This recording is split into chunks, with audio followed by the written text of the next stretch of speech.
শুনতে পাইনি, জানো তো মা।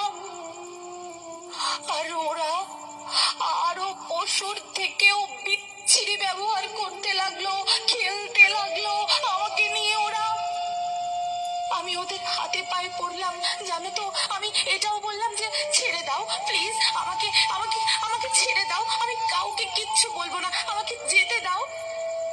কিন্তু ওরা আর আমায় তোমার কাছে একবার যাওয়ার সুযোগটাও দিল না, দিল না তোমার কোলে শেষবারের মতো মাথা রাখতে, দিল না শেষবারের মতো তোমার হাসি ভরা মুখটা দেখার সুযোগ, শেষ বিদায় জানানোর সুযোগ দিল না মা।